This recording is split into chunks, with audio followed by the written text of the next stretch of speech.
Morning class 7। आज शुरू करेंगे। हमारा टॉपिक है टाइप्स ऑफ वॉल्केनो। हमने लास्ट क्लास में डिस्कस किया था कि वॉल्केनो एरप्शंस कैसे होती है, तो आज हम डिस्कस करेंगे उसके एरप्शंस के कारण उसके टाइप्स, कितने टाइप्स के वॉल्केनो होते हैं। तो हमने लास्ट क्लास में प्लेट्स के मूवमेंट्स के बारे में डिस्कस किया था कि they are 3 types of movements, tectonic movements जो होती है प्लेट्स की। पहला था कन्वर्जन, जो 2 प्लेट्स आमने सामने आ रही थी।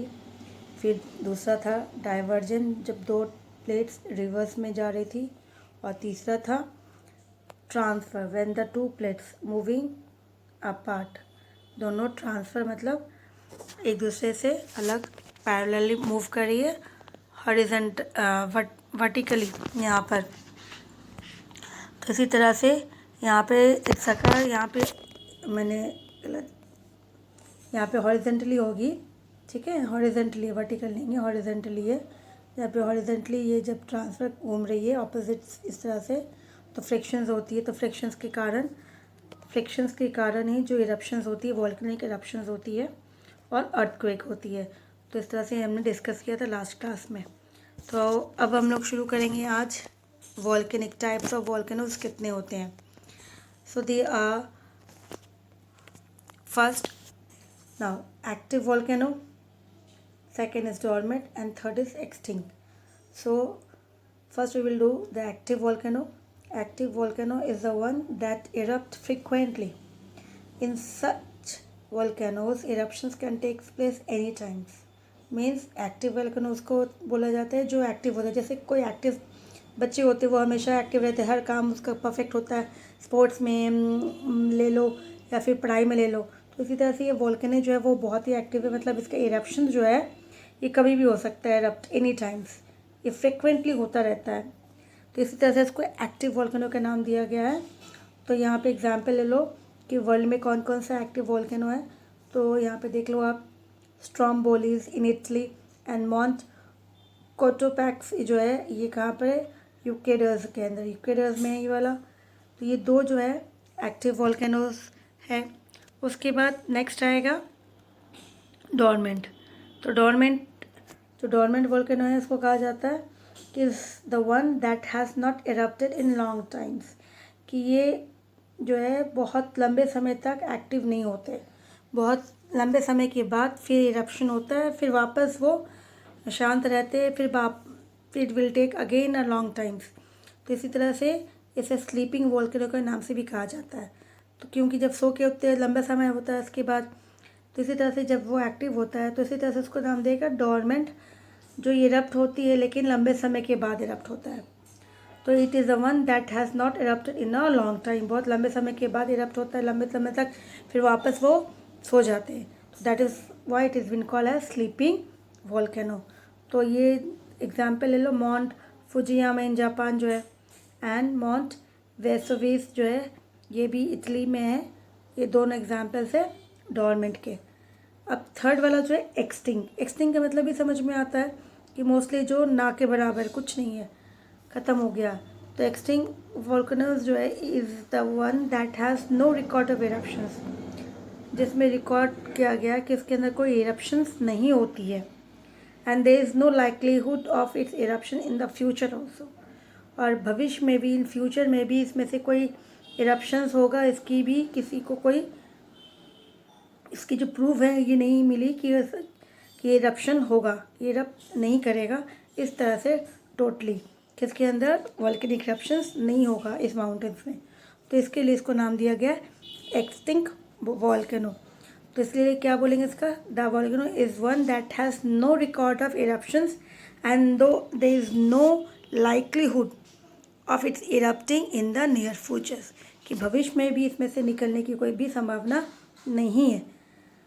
नाउ एग्जाम्पल्स क्या है, they are also called dead volcano, इसको डेड वॉल्केनो के नाम से भी कहा जाता है, ठीक है। तो it is been also called as dead volcano. Mount Kilimanjaro and mount Kenya in Africa are the examples of extinct volcanoes. तो ये हो गया हमारा 3 volcanoes. First is active, second is dormant and third is extinct, ठीक है। अब हम move करेंगे इसके इम्पोर्टेंस में। उससे पहले ये देखो आप मैप में, वर्ल्ड के मैप में, ये वर्ल्ड के मैप में आपको दिख रहा है इस तरह से। आपके बुक में आप ज़रूर देखना, उसमें से पता चलेगा आपके कि जैसा ये एरिया दिख रहा है आपको, कलर है ना, डार्क ब्राउन्स मान लेते हैं लास्ट, ये येलो कलर्स है तो ये वाला ब्राउन कलर है जो, तो ये जो ब्राउन कलर्स में आपको दिख रहे हैं दीज आर द रीजन्स। ये पूरा रीजन्स है जहाँ पे वॉल्केनिक इरप्शंस एंड अर्थक्वेक होता रहता है। ये रीजन्स है जहाँ पे मेनली अर्थक्वेक बहुत ज़्यादा होता है। ये इस एरिया से, मतलब ये रीजन से यहाँ पे से हम बच नहीं सकते। This is the prone area, means ये हमेशा होता रहता है। और स्टार दिख रहा है आपको, बीच बीच में स्टार्स भी दिखेंगे इनके बीच में, येलोस के बीच में देखो, यहाँ पे स्टार्स है, यहाँ पे स्टार्स है, यहाँ है। This are the volcanic eruptions, यहाँ से वॉल्केनिक इरप्शंस, यहाँ वॉल्केनोज है जो इरप्ट होती रहती है। तो इस तरह से ये रीजन है वर्ल्ड का जहाँ पे हमें अर्थक्वेक एंड वॉल्केनिक इरप्शंस जो होती है ये चीज़ें इसके अंदर है। तो ये सारा रीजन से ये बहुत बड़ा है। इवन इंडिया में भी देखो कि इंडिया से क्रॉस हो रहा है। कौन सा बहुत ज़्यादा है, वो हमारा हिमालयन रीजन से, नॉर्थन माउंटेन्स जो हमारा माउंटेन हिमालयंस वाला, ये पूरा एरिया हिमालयंस का है। तो ये एरिया जो है हमारा प्रोन एरिया है अर्थक्वेक वाला। इम्पोर्टेंस ऑफ वॉल्केनो में अब जाते हैं कि इसकी इम्पोर्टेंस क्या है ना। यहाँ पे स्किल कॉर्नर देखो, स्किल कॉर्नर है कि is there any type of volcano in India, find out where it is located. तो आपको मैं हिंट देती हूँ, हमारे इंडिया में एक है, ठीक है, और वो है डॉर्मेंट, ठीक है, डॉर्मेंट है वो, और वो है आइलैंड्स के अंदर। हमारे पास 2 आइलैंड है, अंडमान एंड निकोबार आइलैंड है और एक लक्षद्वीप है, ठीक है। तो इन दोनों में से एक में है, मैंने आपको हिंट दिया है। अब उसको फाइंड आउट करो थोड़ा सा कि वो कौन सा है, ठीक। अब हम लोग आगे बढ़ते हैं, इम्पोर्टेंस ऑफ वॉल्केनोज ना। वॉल्केनोज जो है हमारे इम्पोर्टेंस क्यों है, तो सबसे पहले volcanic eruptions are devastating and can causes a threat to life and property. सबसे पहले जो उसकी इरप्शंस होती है, जब वो निकलता है तो बहुत ज़्यादा आसपास के एरिया को वो बहुत ज़्यादा क्या करता है, प्रॉपर्टीज़ है, एनिमल्स है, जो भी है, लाइफ है, वो थोड़ा थ्रेट में आ जाती है, मतलब खतरे में आ जाती, खराब मर जाते हैं। तो इसी तरह से जो गवर्नमेंट होती है इसको बहुत ज़्यादा प्रिकॉशन लेना पड़ता है उस एरिया को कि वो वैकेट करे, उस एरिया में जितने सारे उस भी एरिया में आसपास जो भी लोग होते हैं उनको वहाँ से हटाया जाता है। तो इसी तरह से इससे लाइफ एंड प्रॉपर्टीज़ जो होती है बहुत ज़्यादा डिस्ट्रॉय होती है। लेकिन साथ ही इसकी यूज़फुल बहुत कुछ है। यूज़फुल में क्या क्या आता है, सबसे पहले देखो कि the lava thrown out of volcanoes, जो लावा बाहर निकलती है वॉल्केनोज से, उसके अंदर से जो तो फॉर्म्स फर्टाइल सॉइल्स, तो उससे सॉइल अच्छी बनती है, लेकिन सडनली नहीं, it will take a time, over a period of time. फिर दूसरा जो लावा निकलता है वो इंटीरियर से निकलता है, अर्थ के अंदर से निकल रहा है, मतलब हमारा सेकेंड लेयर जो अर्थ का है, मैग्मा मेंटल से। तो इससे स्टडी करने के लिए इजी हो जाता है साइंटिस्ट को कि हमारे मेंटल्स में और कौन सी मिनरल्स है या फिर कौन से मेटल्स हैं वहाँ पे, तो स्टडीज़ के लिए इम्पॉर्टेंट हो गया। Third, they bring out useful minerals from the interiors of the earth also, और बहुत सारे मिनरल्स जो है वो बाहर आ जाती है with the help of magma के रूप में, लावा के रूप में। तो इसी तरह से ये हमारे लिए इम्पॉर्टेंस है। अब नेक्स्ट आता है हमारा अर्थक्वेक। अर्थक्वेक भी जो है due to the collusion of the plates, जो प्लेट्स जो कॉल्यूट कर रही है, कॉल्यूशन हो रही है, कौन सी थी, ट्रांसफ़र वाली, है ना। तो दोनों जो फ्रिक्शंस होती है तो इससे अर्थक्वेक भी होता है और वॉल्केनिक इरप्शंस भी होती है। तो इसी तरह से बन two tectonic plate slides past each other, जब ये 2 प्लेट्स आपस में क्रॉस करती है, ठीक है, तो इससे क्या होता है, वाइब्रेशन क्रिएट होती है, प्रोड्यूस वाइब्रेशंस, बहुत ज़्यादा ट्रीमर्स और वाइब्रेशन क्रिएट करती है, और जिसके कारण सडनली इससे क्या होता है, अर्थक्वेक। तो इसी के कारण वो अर्थक्वेक होते हैं, सडन मूवमेंट होता है इससे, वाइब्रेशन मतलब हिल रहा है, वाइब्रेट हो रही है, तो जिसके कारण अर्थक्वेक होता है सडनली। आपको एक अच्छा एग्जांपल देती हूँ, जैसे अपने स्कूल में जब हम लोग स्टडी करते रहते हैं, सडनली जब वहाँ से कोई ट्रेन पास होती है तो अपनी बिल्डिंग जो है वाइब्रेट करती है, लगता है कि मूवमेंट हो रही है। तो सोचो जब ये ट्रेन, मतलब हमारे क्रस्ट के ऊपर से एक ट्रेन जो रन करके गई, स्पीड ली गई, तो उसी तरह से हमारा जो लेयर है, क्रस्ट जो फ्लोट कर रहा है, और वो जो अपोजिट में 2 प्लेट्स अगर ट्रैवल करती है तो उससे जो वाइब्रेट होती है, जो अपोजिट डायरेक्शन में मूव कर रहा है ना, तो उससे जो फ्रिक्शंस होगी, जो वाइब्रेशन होगी, तो उससे ही उसी को कहा जाता है अर्थक्वेक। ठीक है, होप आपको समझ में आया। तो उसी को कहा जाता है वाइब्रेशंस। सो इसी तरह से इसी वाइब्रेशन से it can be caused as due to volcanic eruptions की, इससे हो सकती है। So they can also be caused due to volcanic eruptions जो निकलती है उससे भी, क्योंकि वो भी नीचे अंदर से जो बहुत फोर्स लेके ऊपर निकल रहा है, तो उससे भी जो है क्रस्ट में मूवमेंट होती है, वाइब्रेट होता है, वाइब्रेट की होती है। तो उस वाइब्रेट क्रिएट करने के कारण अर्थक्वेक भी हो सकता है।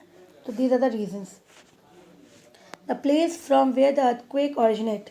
अब हम देखेंगे जहाँ से अर्थक्वेक ऑरिजिनेट हो रहा है, मतलब मान लो यहाँ पे आप देखो, यहाँ पे आपकी बुक्स में देखना बेटा, यहाँ पे तो इस तरह से जो आपकी जो है नीचे आपकी बुक्स में आपको क्लियर दिखेगा कि इस तरह से ये पॉइंट जो ये फोकस वाला पॉइंट है, मतलब यहाँ पे वाइब्रेट हो रहा है, यहाँ से प्रेशर ट्रिमर जो है, क्योंकि जो प्लेट्स थी यहाँ से ट्रांसफ़र हुई यहाँ से, तो ये फोकस वाला पॉइंट है और यहाँ से वो ऊपर जाएगी।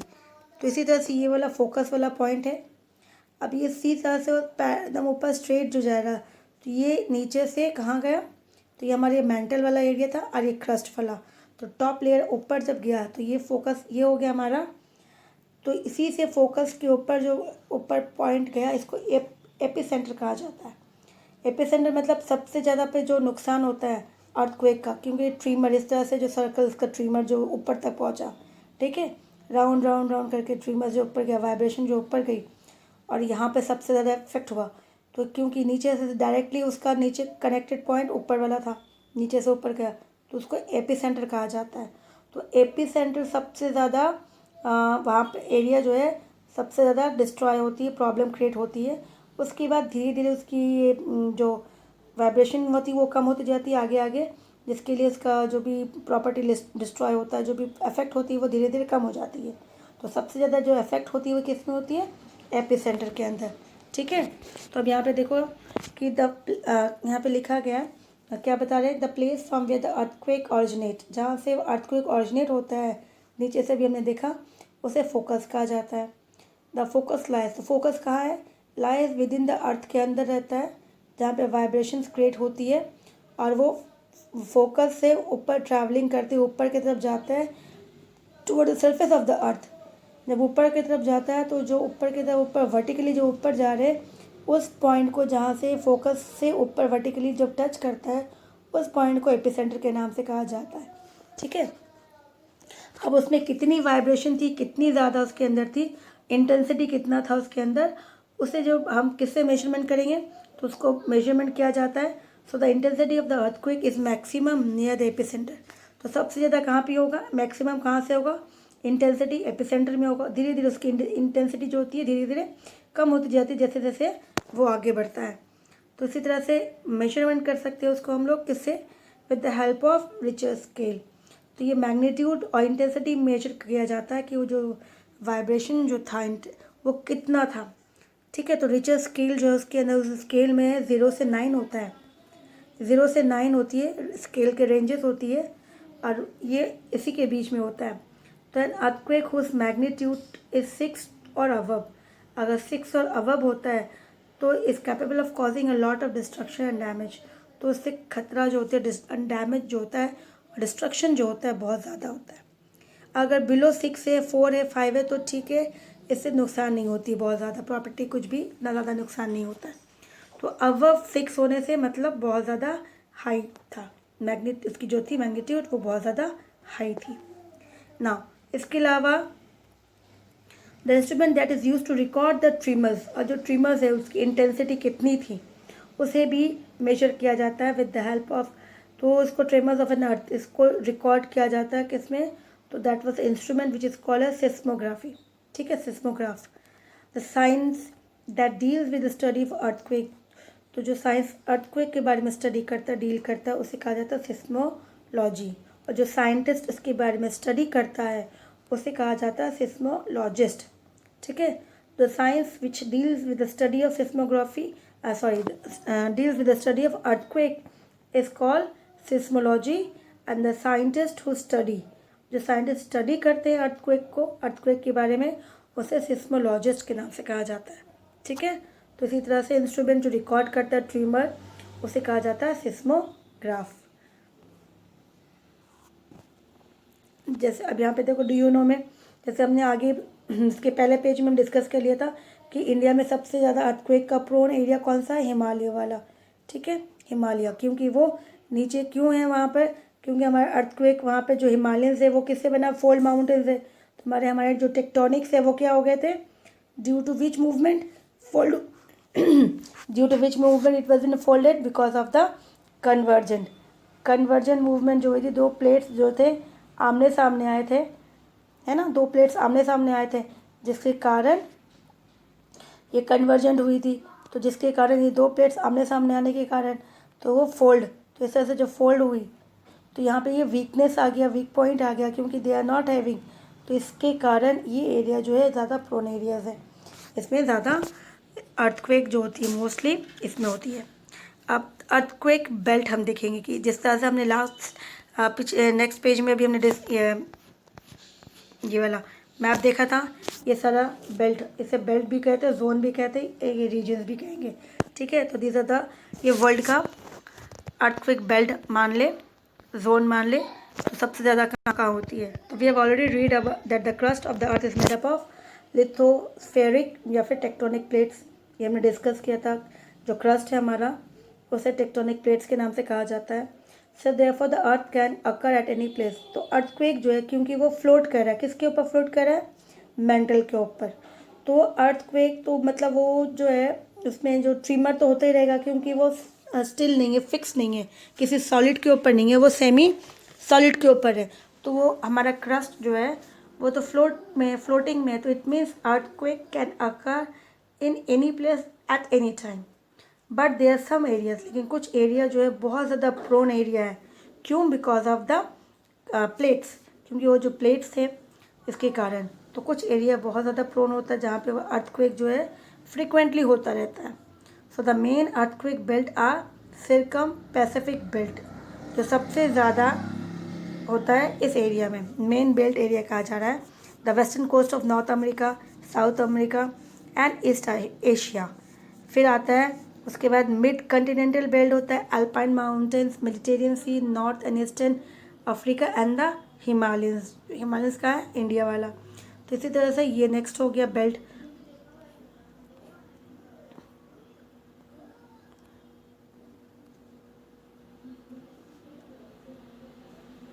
नाउ वैल्यू कॉर्नर्स में we should stand united at difficult times, find out we can help the victims of earthquake or volcanic eruptions even from our homes।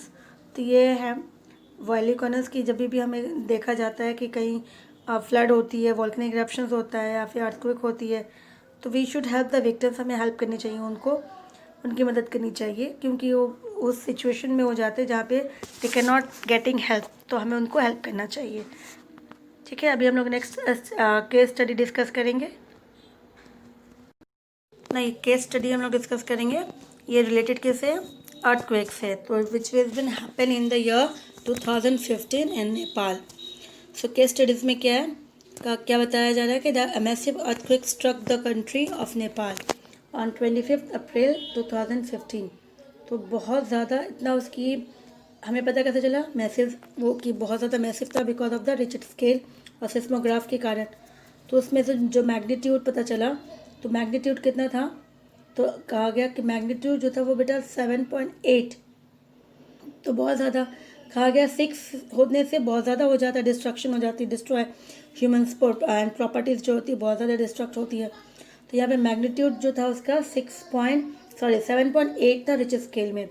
उसके साथ साथ उसके बाद 2 मेजर आफ्टर शॉक, उसके बाद फिर वापस आफ्टर शॉक मतलब उसको होने के बाद फिर लगा कि लोगों को चलो अब नहीं आएगा, लेकिन वापस जो है 1 घंटे के अंदर वापस ये 2 बार वापस शुरू आया था। That was 6.6 and 6.7 occurs in the region with in 1 hour of the first earthquake के आने के बाद। तो 7.8 के बाद 6.6 फिर 6.7, इस तरह से जो इसकी अर्थक्वेक जो मैग्नीट्यूड मेजरमेंट किया गया रिचर स्केल के अंदर। साथ साथ उसमें ही नहीं, नेपाल क्योंकि हमारा नेबरिंग कंट्री है वो हिमालयंस में ही है, ठीक है ना, तो साथ साथ हमारे वहाँ पे उसके साथ साथ जो एरिया थी वो पूरे एरिया में भी उसका ट्रिमर जो है, उसकी जो मैग्नीट्यूड थी, जो वाइब्रेशन था, वो कहाँ तक गया, तो बांग्लादेश, भूटान एंड तिब्बत, उन सभी एरिया में भी थोड़ा थोड़ा ट्रिमर्स जो था उनको भी पता चला कि हाँ अर्थक्वेक जो है आया। लेकिन मैग्नीट्यूड का एपिसेंटर कौन सा था, नेपाल था इसके लिए। Several other small after shock occur in the reasons for the sudden succeeding days. तो इसके साथ साथ कहा गया उसके बाद भी, उसी दिन के बाद भी देखा गया कि कुछ उसके बाद छोटे छोटे जो है वो मेजरमेंट किया गया कि हाँ यहाँ पे अर्थक्वेक हुई थी, लेकिन उसकी रिचर्ड स्केल जो थी उससे कम में थी। देन अगेन ऑन, उसके बाद फिर से देखा गया, अप्रैल में था वो, फिर again on 12 May 2015 and aftershock of magnitude 7.3, मतलब उससे भी पहले कितना था, 7.8 था। फिर उसके बाद कितना आया, मई में आया 7.3। तो यहाँ पे सोचो कि 7.3 से 7.8 से कम ही था, लेकिन फिर भी बहुत ज़्यादा हाई था ये। North struck east and north eastern of Kathmandu. तो कहाँ पे आया, east and north east of Kathmandu के अंदर ना। ओरिजिन क्या था उसका, एपिसेंटर कहाँ था, अर्थक्वेक अराउंड, कहा गया the epicentre of the main earthquake was around 34 kilometres east south east of Lamjung and 77 kilometres north west of Kathmandu. ये पूरा एरिया उसके आसपास का वो एपिसेंटर था। फोकस जो था कहा गया 15 kilometre below the earth surface. तो उसके नीचे, तो एपिसेंटर के नीचे ही फोकस होता है। हमने डिस्कस किया था ना कि एपिसेंटर मतलब अगर ये मतलब अर्थ है, क्रस्टस है, तो ये फोकस पॉइंट हो गया, यहाँ से शुरुआत हो रही है, प्रेशर यहाँ से क्रिएट हो रहा है, वाइब्रेट होती होती है, तो ये ऊपर जा रही है, तो ये हो गया इसका एपिसेंटर। तो इसी तरह से उसका जो मेजरमेंट किया गया कि फोकस कितना था, 15 kilometres below the earth surface. तो ज़्यादा मतलब डीप भी नहीं था, 15 किलोमीटर्स ही था। तो the earthquake cause widespread loss of life and damage to properties. बहुत ज़्यादा लॉस हुआ प्रॉपर्टी का, लाइफ का। It was estimate that around 9,000 peoples lost their life. तो 9,000 people lost their life, it is a good number of, बहुत ज़्यादा है लोग। And many thousand got injured, उसके साथ साथ थाउजेंड्स ऑफ पीपल्स इंजर्ड हुए, चोट लगी। And more than 6 lakh structures were either damaged or destroyed। तो इतने सब मतलब सोच लो, प्रॉपर्टी डिस्ट्रॉय, बिल्डिंग्स जो भी है वो डिस्ट्रॉय हुए। फिर द अर्थक्वेक प्रोड्यूस लैंडस्लाइड्स, साथ साथ अर्थक्वेक ने क्या किया, लैंडस्लाइड भी करवाया, जिससे रूरल विलेजेस थे, some of the most densely populated part of Kathmandu, वहाँ पे लैंडस्लाइड हो गई। And it's also triggered and it also triggered an avalanches on Mount Everest that killed around 19 climbers। साथ में क्या हुआ कि इसकी जो काठमांडू, उसके साथ साथ काठमांडू नेपाल, उसी रेंजेस में हमारा माउंट, जो हमारे हिमालय से उसी में माउंट एवरेस्ट है, नेपाल के पास में ही है। तो वहाँ पे जो थे उसकी जो ट्रिबर्स थी, जो वाइब्रेशन थी, जिसके कारण कहा गया जो माउंटेन्स क्लाइंबर करते हैं, वहाँ पर जो क्लाइंबिंग कर रहे थे, तो they have been killed by this earthquake movement. तो 19 क्लाइंबर्स जो थे वो मारे गए because of this earthquake. Now relief operations, लोगों को बचाने का काम जो करते हैं उसको रिलीफ ऑपरेशन कहा जाता है। तो soon after the earthquake the Nepalese government declare a state of emergency, declare कर दिया कंट्री के अंदर कि कंट्रीज, क्योंकि क्या हुआ वहाँ पर अर्थक्वेक इतना ज़्यादा कंटिन्यूसली सक्सेडिंग डेज में भी होने लगा, तो इसके लिए तो immediately the entire Nepali army was deployed for rescue and rescue work. तो इसीलिए नेपाली आर्मीज जो थे उसको डिप्लॉय कर दिया गया उस एरिया में पूरे, कि जो भी रेस्क्यू काम है उसको, लोग फंसे हैं, प्रॉपर्टीज़ एंड ह्यूमंस की जो भी है नुकसान हुए, इसको रेस्क्यू किया जाए, साथ साथ उसे रिकवर कैसे किया जाए उस काम के लिए।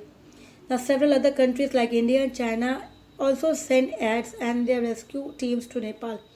तो हमारे नेबरिंग कंट्रीज़ है ये नेपाल, तो मतलब हमारे अगर पड़ोसी में कुछ प्रॉब्लम होती है तो हमारे लिए भी बहुत ज़रूरी होती है उनको हेल्प करना। तो वो हमारा नेबरिंग कंट्री था, तो इसलिए India and China they have send rescue teams भेजी गई, इवन एड्स जो भी उनको हो सके मदद के लिए वो चीज़ दिया गया नेपाल गवर्नमेंट को, ताकि वो अपने लोगों को उनकी जान बचा सके। तो इसी तरह से ये मूवमेंट जो है ये केस स्टडी था जो हमारे देखा जाए तो ज़्यादा दिन नहीं हुआ, 2015 अभी 2020 चल रहा है, तो 5 ईयर्स बैक ये चीज़ें हुई थी, बहुत ज़्यादा डेंजरस था ये। तो हमारा चैप्टर कंप्लीट हो गया है। हम लोग नेक्स्ट क्लास में क्वेश्चन आंसर डिस्कस करेंगे, ठीक है। तो प्लीज़ आप चैप्टर्स बेटा एक बार अच्छे से वीडियो देखेंगे और चैप्टर्स जो है रीड आउट कर लेना, तो आपको अच्छे से समझ में आएगा।